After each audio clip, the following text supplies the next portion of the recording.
دوستو السلام علیکم ورحمۃ اللہ وبرکاتہ۔ آج کے بیان کا عنوان ہے کن لوگوں کی قربانی دوستو بقرہ عید پر نہیں ہوگی۔ آپ سے گزارش ہے بیان کو مکمل سنیں۔ کیا صرف وہ بکرا قربان ہونا ہے؟ کیا سمجھا کہ بس قربانی کا مطلب گوشت کھا لینا ہے؟ اللہ تبارک و تعالیٰ تو نیتوں کو جانتے ہیں۔ جب اپنے رب کے راستے میں قربانی کی جاتی ہے نا، تو سب سے پہلا قربانی کا فلسفہ تو یہ ہے کہ ہماری قربانی سے کسی کو تکلیف نہ ہو۔ کیا لوگ تو صرف محلے میں پڑوسیوں کو بتانے کے لیے کہ بھائی ہم تو 2.5 لاکھ کا جانور خرید کے لائے، تو تمہاری نیت تو بس اتنی ہے کہ لوگ کہیں واہ واہ میاں صاحب نے تو بڑا مہنگا جانور خریدا، تو بس پھر قربانی کا فلسفہ تمہارے نزدیک اتنا ہی تھا کہ تم چاہتے تھے کہ بس محلے والے میری تعریف کریں، ہو گئی تمہاری قربانی اسی فلسفے کے تحت ہو گئی۔ اللہ تبارک و تعالیٰ تو نیت کو جانتا ہے۔ آپ گوشت تقسیم کر رہے ہیں، رب تک تو نہیں جا رہا۔ آپ جو کچھ کر رہے ہیں عید والے دن، اللہ تبارک و تعالیٰ کو تو اس سے کوئی نفع نقصان نہیں۔ اللہ تبارک و تعالیٰ تو اپنے بندے کی نیت کو دیکھتا ہے۔ کئی لوگ قربانی کرتے ہیں اپنے ہی فریج بھر لیتے ہیں، اللہ تعالیٰ تمہاری نیت کو دیکھتا ہے کہ یہ جو قیمتی کھانا آج کے دن تیار کیا گیا یہ اب غریبوں تک بھی پہنچ رہا ہے کہ نہیں، یہ موجود جو مستحق لوگ ہیں ان تک بھی پہنچا رہا ہے کہ نہیں، کہ ساری کی ساری قربانی اپنے گھر میں ہی کر رکھ لی، اپنے پاس ہی جمع کر لی کہ نہیں اب اوروں کو دینے کی ضرورت نہیں ہے۔ اچھا، قربانی کا جانور کہتے ہیں کہ بالکل بے عیب ہونا چاہیے، پتہ ہے نا جی آپ، اکثر عید کے دنوں میں نا مولویوں کے فون بجتے رہتے، کیوں؟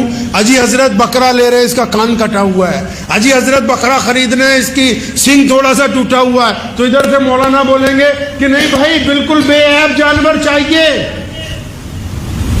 عیب نہیں ہونا چاہیے۔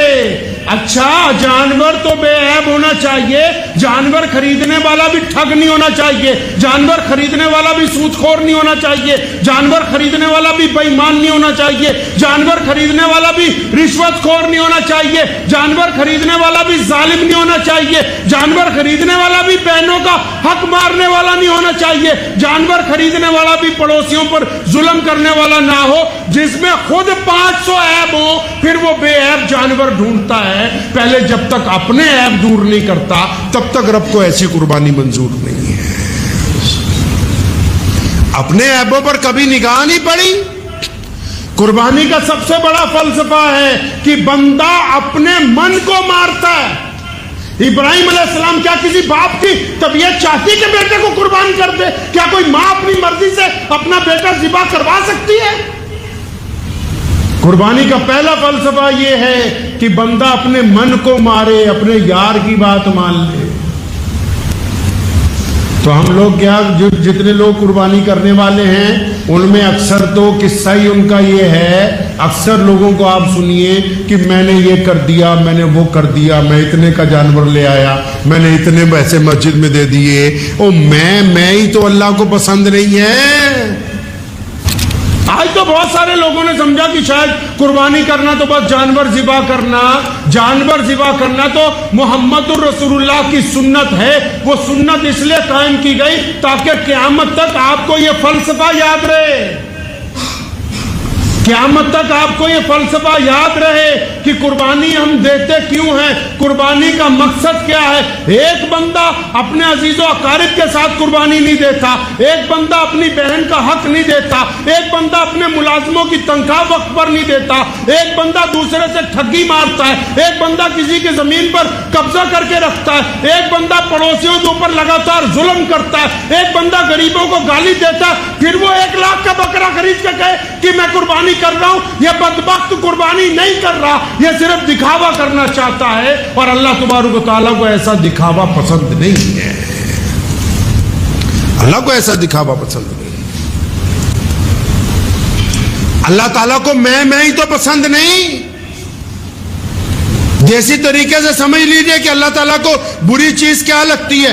آپ کے پاس زمین کا ایک ٹکڑا ہو، چھوٹا سا، کوئی 1000 گز کا یا 1 ایکڑ کا ٹکڑا ہو، کھیت ہو، آپ کا کوئی پڑوسی کہے کہ میرے بچے کی شادی ہے، یہاں شامیانہ لگا کے ہم پروگرام کرنا چاہتے ہیں، آپ کہو گے کر لو یار کوئی بات نہیں۔ لیکن اگر وہ شادی کے بہانے وہاں سیمنٹ کے بڑے بڑے پلر کھڑے کر دے 10-15، لینٹر ڈال لے تو آپ کا رد عمل کیا ہوگا؟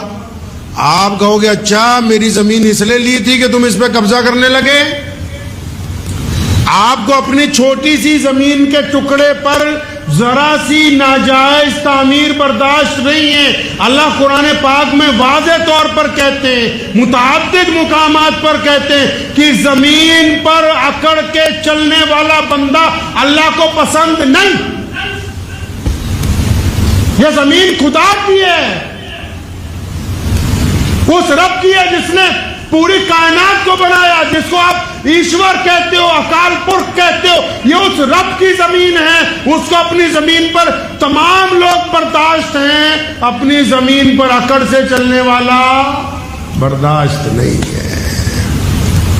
رب کی زمین ہو اور آپ اکڑ کے چلیں, رب کی زمین پر آپ میں کرتے پھریں, رب کی زمین پر آپ غریبوں سے منہ ٹیڑھا کر کے باتیں کریں, رب کی زمین پر آپ مظلوموں کو دھکا ماریں, رب کی زمین پر آپ ضرورت مندوں سے اپنا منہ پھیر لیں, رب کی زمین پر آپ غریب کے منہ پہ تھپڑ مار دیں. اللہ تبارک و تعالیٰ کو آپ کی باقی باتیں تو برداشت تھی کہ جب آپ شراب پی رہے تھے, زنا کر رہے تھے, وہ آپ کے ذاتی فعل تھے, ان کی سزا ملے گی, قیامت کے دن حساب ہوگا. لیکن یہ جو رب کی زمین پر تم اکڑنے لگے اور رب کے بندوں سے گنڈا گردی کرتے لگے, اللہ کو یہ بات بالکل پسند نہیں ہے. اللہ کو یہ باتیں پسند نہیں. تو ذہن نشین رکھیں کہ یہ جو قربانی کی سنت ہم ادا کرنے کے لیے جا رہے ہیں, یہ سنت محمد رسول اللہ صلی اللہ علیہ وسلم کی ہے. اور جن لوگوں کے پاس پیسے ہیں, سنیے ایک اور بات چلتے چلتے, جن کو اللہ کریم نے دولت دے رکھی ہے, آپ قربانی کر سکتے ہیں گھر میں. تو ہمارے یہاں تو نیا رواج چل پڑا, کیونکہ جیسے جیسے موبائل ترقی کر رہا ہے, انٹرنیٹ ترقی کر رہا ہے, تو ہم لوگوں نے سوچا کہ ہم کیوں پیچھے رہ جائیں. بھائی ایک بات ذہن نشین رکھیں, یہ محمد رسول اللہ کا دین ہے. ایسی ٹیکنالوجی بھی جب آنے والے دنوں میں آ جائے گی نا کہ آپ ایک جگہ کھڑے ہوں گے, 2 بٹن دبائیں گے تو 15 سیکنڈ میں دوسری جگہ پہنچ جائیں گے.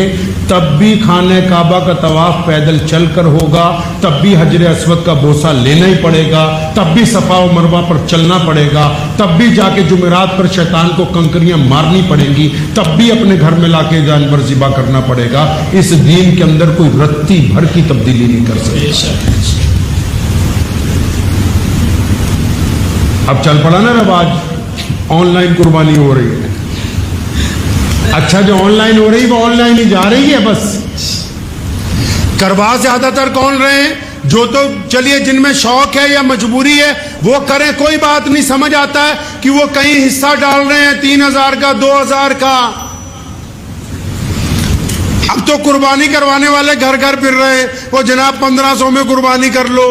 کل میں نے ایک اشتہار دیکھا 1700 میں قربانی کروا لو. اب مسلمان جو ہے بیچارے معصوم ہیں. اگر کسی کو آج کے دور میں بھی پوری دنیا میں سب سے سستا اور جلدی چورن جو بکتا ہے وہ مذہب کا ہے. کسی بھی دیش میں چلے جاؤ تو اب وہ مسلمانوں کو کہہ رہے جناب 1500 کی قربانی, 1200 کی بھی. اچھا جو پہلے ہی قربانی کرتے, جن کے پیسے نکالتے جان نکلتی ہے نا, یہی تو فلسفہ ہے. اللہ تعالیٰ نے کہا نا لے آؤ اپنا مطہر مال میرے راستے میں لگاؤ, نکالو اپنا مطہر مال جو ہم نے تمہیں دیا, خرچو رب کے راستے میں.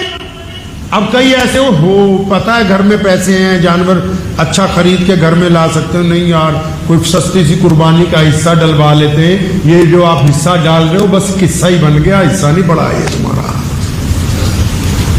قصہ ہی بن گیا اس کا. اللہ ان کو بھی معاف فرمائے جو پیسے لے کے قربانیاں نہیں کرتے.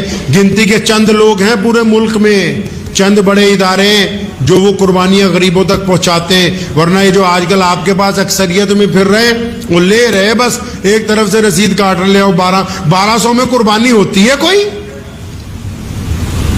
ان کی مانو گے تو کل کو مرغی کی قربانی جائز کر دیں گے تمہارے پہ. کون کر رہا ہے اتنے میں؟ اپنے آپ کو دھوکہ دینا دنیا کا سب سے بڑا دھوکہ ہے.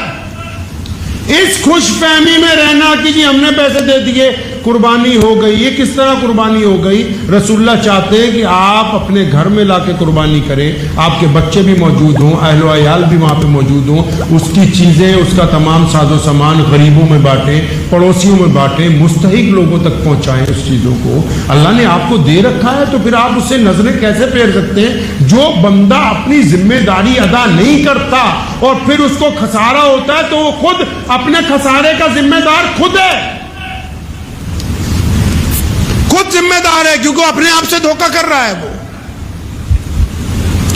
اور ان لوگوں کو بھی میں کہنا چاہتا ہوں رب رسول سے ڈریں. آج کل تو ہول سیل میں ایسے لوگ موجود ہیں جو مساجد اور مدارس کے نام پر صرف ڈاکہ ڈالنے کا جنہوں نے کاروبار شروع کیا, انہوں نے رب اور رسول کے نام پر لوگوں پہ ڈاکہ مارنے کا کام شروع کیا. کم از کم اگر آپ کے پاس کچھ دین کی دولت موجود ہے تو ان لوگوں کا عبرت ناک انجام پڑھ لو جنہوں نے دین کے اندر خیانت کرنے کی کوشش کی. دین کے اندر خیانت چاہے مال کی ہو, چاہے مسائل کی ہو, چاہے لوگوں کو گمراہ کرنے کی ہو. تو اس لیے جو حضرات حصہ بھی ڈالیں گے, اگر وہ کسی مستند آدمی کو جانتے, مستند عالم دین کو جانتے, جو واقعی جن کے اداروں میں واقعی قربانیوں کا اہتمام کیا جا رہا ہے, تو وہ تو بات سمجھ میں آ رہی ہے. لیکن گلی محلے میں تھیلا اٹھائے جو لوگ پھر رہے ہیں کہ بھئی 1000 روپے دے دو, 1200 دے دو, یہ رسید پکڑو, آپ کی قربانی ہوگی. قربانی نہیں ہوئی, وہ حصے کا قصہ بن گیا ہے. اور قیامت والے دن آپ بھی پکڑے جاؤ گے کہ جب چھوٹے جانور کے پیسے موجود تھے تو پھر یہ کس طرح جان چھڑانے کی تم نے کوشش کی ہے.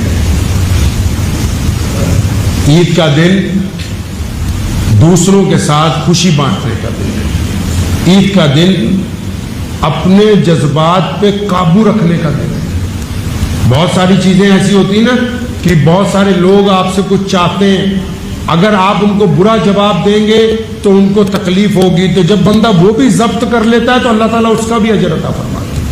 صدقہ ضروری نہیں ہے کہ پیسوں کا ہوگا, کسی روتے ہوئے کو ہنسائیں گے وہ بھی صدقہ ہو جائے گا. کوئی بندہ چاہتا ہے کہ آپ اس کی طرف مسکرا کے دیکھیں, آپ مسکرا کے دیکھیں گے صدقہ ہو جائے گا. کوئی چاہتا ہے کہ آپ چند گھنٹے, چند منٹ ان کے ساتھ بیٹھ کے گزار لیں, آپ رب کی رضا کے لیے گزار لیں گے, وہ بھی صدقہ ہو جائے گا. بیوی بچے چاہتے ہیں کہ ہاں کاش آپ بھی 2 دن ان کے ساتھ گزاریں, آپ رب رسول کی رضا کے لیے ان کے ساتھ وقت گزار دیں گے, وہ بھی اللہ کے راستے کے اندر صدقہ ہو جائے گا. صدقہ صرف پیسوں سے ہی تھوڑی ہوتا ہے, بندے کے اپنے اعمال سے, اپنے کردار کے ساتھ بھی تو آپ صدقہ کر سکتے ہیں. قربانی فلسفہ ہے اپنے آپ کو تیاگنے کا. قربانی فلسفہ ہے دوسروں کے لیے کچھ کرنے کا. قربانی فلسفہ ہے ضبط کا. قربانی فلسفہ ہے صبر کا. قربانی لازوال داستان ہے اپنے رب سے عشق و محبت کی. قربانی داستان ہے باپ اور بیٹے کے پیار کی. قربانی داستان ہے ایک ماں کی جرت کی. اور قربانی داستان ہے ایک میاں اور بیوی کے آپس میں انڈرسٹینڈنگ کی. آپ نے کیا سمجھا کہ ہم صرف قربان کرنے کے لیے جانور جا رہے ہیں؟ آج بھی جب ہم جانور خریدتے ہیں لاکھوں روپے میں تو وہ بھی قربانی کے اسی جذبے میں آتا ہے کہ جب ہم مطہر مال, ہمیں پتا ہے کہ یہ چیز اتنے کی نہیں ہو سکتی, لیکن ہم اپنے رب کی محبت میں اس کے اوپر اپنا سب سے قیمتی مال خرچ کرتے ہیں. صرف یہی نہیں ہو سکتا کہ یہ مسلمان جانور قربان کر رہے ہیں. جانور نہیں, یہ پورے سال میں جو ہم اپنوں کے ساتھ قربانیاں دیتے ہیں, جو صبر کی قربانی, محبتوں کی قربانی, ایثار کی قربانی, صدقات کی قربانی, تعلقات کو قائم رکھنے کے لیے صبر کی قربانی, دوسرے کی مدد کرنے کے لیے خود رک جانا اور دوسرے کو آگے بڑھانے کی قربانی. یہ قربانی کا فلسفہ ہی تو ہے. جب اس ملک کی جنگ آزادی کی لڑائی لڑی جا رہی تھی تو جب انگریز نے بھارت کے اوپر قبضہ کیا تو پہلی صف میں آؤ جلیانوالے باغ کی جا کے لسٹ اٹھاؤ, آؤ جو وہاں پر دلی میں انڈیا گیٹ بنا ہوا اس پر شہیدوں کے نام پڑھو, جاؤ قصہ خانی بازار پشاور میں جہاں 1000 پٹھانوں نے اپنی چھاتی پر گولیاں کھائیں. یہ اسلام کا فلسفہ قربانی تھا جس نے اپنے ملک کے لیے بھی لازوال قربانی پیش کی.